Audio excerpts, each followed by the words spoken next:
জীবনে এমন অনেক সময় আসে যখন প্রত্যাশার চেয়েও অনেক বেশি কিছু মিলে যায়। এমনই একটা ঘটনা ঘটেছে অস্ট্রেলিয়ার মেলবোর্নে। একটি পার্কে এসে হঠাৎ করে পেয়ে যান এক টুকরো পাথর। একটু অন্য ধরনের পাথর দেখে তা নিয়ে আসেন এক ব্যক্তি। পাথর হলে কি হবে, তার দাম শুনলে অবাক হয়ে যাবেন যে কেউ। কি এমন রয়েছে এই পাথরে? ওই অঞ্চল জুড়ে একটা সময় প্রচুর সোনা খনন হয়েছে। সোনায় মোড়া নাকি গোটা এলাকা। সেখানে ঘুরতে গিয়ে তাই একটি এমন পাথরের খণ্ড খোঁজার চেষ্টা তিনি চালাচ্ছিলেন যার মধ্যে সোনা থাকতে পারে। তেমনই একটি লালচে পাথরের সন্ধানও পান তিনি। ওজন প্রায় 17 কেজির মতো। সেটি আটকে ছিল মাটি মাখামাখি অবস্থায়। সেটি তিনি তুলে নিয়ে বাড়িতে ফেরেন।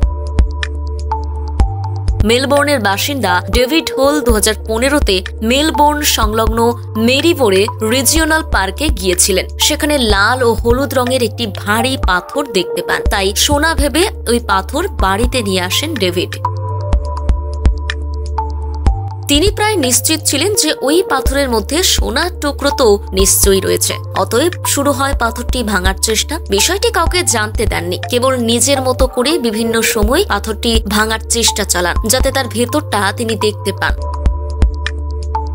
এর জন্য কখনো হাতুড়ি, কখনো ড্রিল মেশিন, কখনো আবার করাত ব্যবহার করেন। কিন্তু তাতে পাথর ভাঙা বা কাটা কোনোটাই সম্ভব হয়নি। তাই পাথর গলাতে এরপর তিনি সেটিকে অ্যাসিডে চুবিয়ে দেন।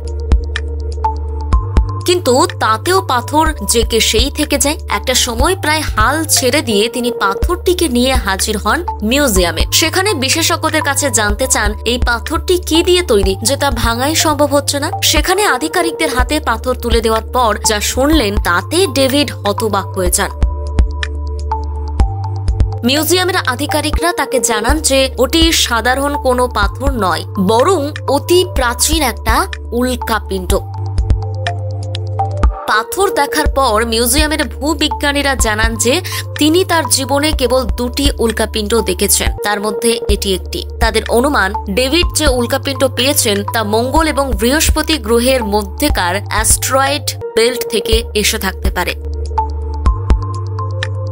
ওই উল্কাপিণ্ডের বয়স হতে পারে প্রায় 45 লক্ষ বছর। 100 বা 1000 বছর আগে তা পৃথিবীতে আছড়ে পড়েছিল। লালচে উল্কাপিণ্ডটি বিরল হওয়ার কারণে এখন এর মূল্য কয়েক হাজার কোটি টাকা হতে পারে বলে অনুমান করছেন গবেষকরা। প্রথম বাংলা ব্যুরো।